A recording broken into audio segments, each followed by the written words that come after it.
এটা করছেন। তার মানে তারেক রহমান যে বলেছেন খালেদা জিয়া সুস্থ থাকলে পরামর্শ দেবেন, এখন বোঝা যাচ্ছে খালেদা জিয়াই বিএনপির নির্বাচনী পুরো ক্যাম্পেইনটার নেতৃত্ব দেবেন। তার মানে বিএনপির স্থায়ী কমিটির সদস্যরা সহ বিএনপির শীর্ষ নেতৃত্ব থেকে তৃণমূল এখনো খালেদা জিয়াকেই তাদের সামনে দেখতে চায়। তারেক রহমান তার গ্রহণযোগ্যতা সেখানে প্রমাণ করতে বা প্রতিষ্ঠা করতে পারেননি।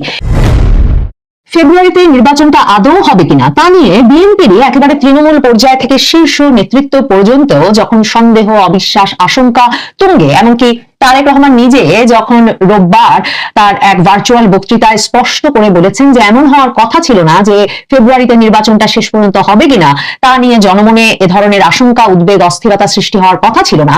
এবং তিনি এমন হুঁশিয়ারিও দিয়েছেন যে এই অবস্থা চলতে থাকলে হয়তো একটা অগণতান্ত্রিক অপশক্তি বাংলাদেশের ক্ষমতা নিয়ে ফেলতে পারে, যেটা শুনলে পড়লে স্পষ্টতই বোঝা যায় তিনি এমনকি সীমা শাসন চলে আসতে পারে এমন আশঙ্কাও প্রকাশ করছেন। তেমন একটা অবস্থায় তারেক রহমানের নেতৃত্বে স্থায়ী কমিটির বৈঠক শেষে সোমবার বিএনপি 237টি আসনে এমপি প্রার্থীদের তালিকা দিয়েছে। প্রাথমিক মনোনয়ন হিসেবে তারা এটা ঘোষণা করেছে এবং ধারণা করা যায় তারেক রহমানের উপর এই যে নির্বাচনী জোয়ার দলের ভেতর আসছে না, এই নিয়ে চাপ এত বেড়েছে, মানে তিনি নিজেও এতে মানসিকভাবে এতটা অস্থির বোধ করছেন। কারণ বিএনপির ভেতরে কথা হচ্ছে তারেক রহমান দেশে ফিরলে তাদের ভেতরে নির্বাচনী জোয়ার তুঙ্গে উঠবে। বিএনপির তৃণমূলের নেতাকর্মীরাও মনে করেন যে তারেক রহমান দেশে ফিরলেই বোঝা যাবে ফেব্রুয়ারিতে নির্বাচনটা হচ্ছে, মানে নির্বাচনের একটা হাওয়া শুরু হয়েছে। কারণ তারেক রহমান তো বলেই রেখেছিলেন নির্বাচনী হাওয়া শুরু হলে তিনি দেশে আসবেন, নির্বাচনী তফসিল হলে তিনি দেশে আসবেন। কিন্তু না তফসিল না হাওয়া, কোনোটাই ঠিক বিএনপির অনুকূলে বলে এখন বোধ করা যাচ্ছে না। আর এই মনোনয়নের যে তালিকা বিএনপি প্রকাশ করেছে তাতে তেমন কোনো সারপ্রাইজ নেই। বিএনপির শীর্ষ নেতৃত্বের সকলকেই মনোনয়ন দেওয়া হয়েছে।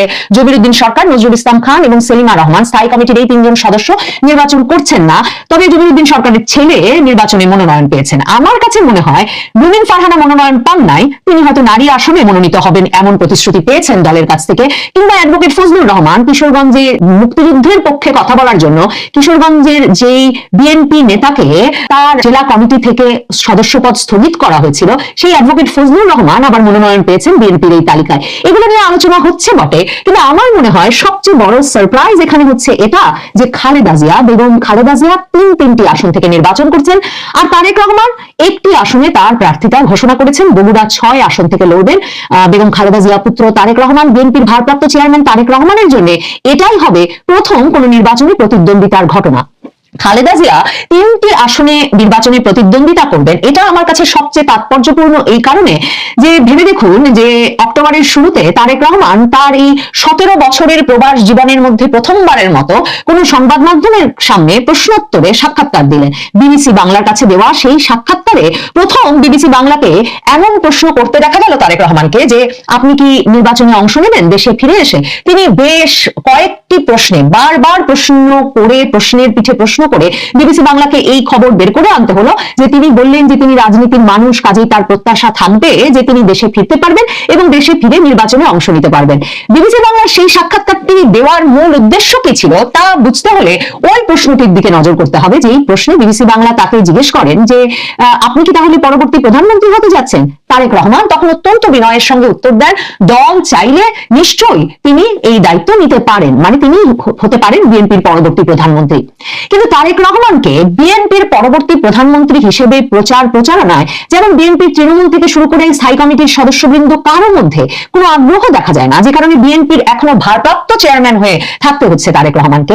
তারেক রহমান ওই সাক্ষাৎকারে তার মা খালেদা জিয়া নির্বাচনে অংশ নেবেন কিনা এমন প্রশ্নের উত্তরে খালেদা জিয়া কতটা অসুস্থ সেটা তুলে ধরে তিনি বলেন যে তার শরীর যদি অনুমোদন করে, স্বাস্থ্য যদি ভালো থাকে, তার পরামর্শেই নিশ্চয়ই বিএনপি দল হিসেবে নির্বাচনে অংশ নেবে এবং হয়তো তিনি নির্বাচনেও অংশ নিতে পারেন। মানে পরামর্শটুকুও তখন পাওয়া যাবে কিনা তারেক রহমান এতে একটা সন্দেহ প্রকাশ করে এমন একটা প্রেক্ষাপট হাজির করেন বিবিসি বাংলার সঙ্গে ওই সাক্ষাৎকারে যে তারেক রহমানই হতে হবে আগামীর বিএনপির প্রধানমন্ত্রী বা তারেক রহমানই হতে যাচ্ছেন বিএনপির পরবর্তী প্রধানমন্ত্রী। এই সাক্ষাৎকারটা একটা মানে পরীক্ষামূলক ঔষধের মতো তারেক রহমান আসলে বাজারে ছেড়ে দিয়েছিলেন, যেইখানে তিনি দেখতে চেয়েছিলেন যে এই যে তারেক রহমানই কি হতে যাচ্ছেন বিএনপির পরবর্তী প্রধানমন্ত্রী, এই প্রশ্নের উত্তরে দল চাইলে নিশ্চয়ই তিনি দায়িত্ব নিতে পারেন এমন কথা বলার পর সারা বাংলাদেশ জুড়ে বিএনপির নেতাকর্মীদের মধ্যে ব্যাপক আলোড়ন ওঠে কিনা তার চেয়েও বড়ভাবে যেটা দেখতে চেয়েছিলেন তারেক রহমান। মনে রাখবেন তারেক রহমান কোনোদিন প্রত্যক্ষ রাজনীতিতে ছিলেন না, তিনি নির্বাচনে অংশ নেন নাই, তাকে সরাসরি দলের যুগ্ম মহাসচিব করে দেওয়া হয় তার মা খালেদা জিয়ার সিদ্ধান্তে। তার মা খালেদা জিয়াই তাকে করে দেন বিএনপির যুগ্ম মহাসচিব যখন খালেদা জিয়ার নেতৃত্বে বিএনপি জামায়াত জোট সরকার ক্ষমতায় আসে তারপর। এবং তখনই তারেক রহমান ওই যে সমান্তরাল সরকারের সমান্তরাল একটা সরকার ব্যবস্থা গড়ে তোলেন তার হাওয়া ভবন কেন্দ্র করে। এই ঘটনাটি, এই মেমোরিটি যে কত তাজা, যেই বিবিসি বাংলা তারেক রহমানকে পরবর্তী প্রধানমন্ত্রী হতে যাচ্ছেন কিনা সেই খবর বাজারে আনলো, সেই বিবিসি বাংলাকেই ওই সাক্ষাৎকারের 2 সপ্তাহের মধ্যেই দেখা গেল তারা এমন এক খবর ছেপেছে যেখানে তারা বলছে বিএনপি নির্বাচনে তারেক ইমেজ ব্যবহার করতে চায়, কিন্তু হাওয়া ভবন মেমোরি একটা বড় সমস্যা। কারণ তারেক রহমান বিবিসি বাংলায় ওই সাক্ষাৎকার দিয়ে দেখতে চেয়েছিলেন যে বাংলাদেশের সুশীল সমাজ, ব্যবসায়ী প্রতিনিধি, গুরুত্বপূর্ণ ব্যক্তিবর্গ, সেনাবাহিনী, তারা প্রত্যেকে এবং বিএনপির তৃণমূল থেকে শীর্ষ পর্যায়ের নেতৃবৃন্দ সর্বত্র এই বিষয়টির কেমন প্রতিক্রিয়া হয়, মানে একটা জোয়ার সৃষ্টি হয় কিনা যে তারেক রহমানকেই চাই বিএনপির প্রধানমন্ত্রী হিসেবে। এবং এই যে একটা অনেক দিন ধরে, অনির্দিষ্টকাল ধরে বিএনপির ভেতরে যে অনিশ্চয়তা যে এর পরবর্তী কাণ্ডারি কে হবেন, তা খালেদা জিয়া কি পারবেন, তিনি কি ততটা সুস্থ আছেন, ততটা শক্ত আছেন, তিনি কি পারবেন এবার বিএনপিকে নেতৃত্ব দিতে নির্বাচনে এবং পরবর্তীতে সরকার গঠনের পর সেই সরকারের নেতৃত্বে, সংসদের নেতৃত্বে কি আসতে পারবেন খালেদা জিয়া? এই প্রশ্নগুলো, এই উদ্বেগগুলো যখন বিএনপির ভেতরে এবং বিএনপি সমর্থক, বিএনপির পৃষ্ঠপোষক বিভিন্ন সেক্টরের, মানে একেবারে সেনাবাহিনী থেকে শুরু করে ব্যবসায়ী প্রতিনিধিদের মধ্যে পর্যন্ত, তখন তারেক রহমান চেয়েছিলেন তার নামটাকে লঞ্চ করে একটা জোয়ার সৃষ্টি করতে।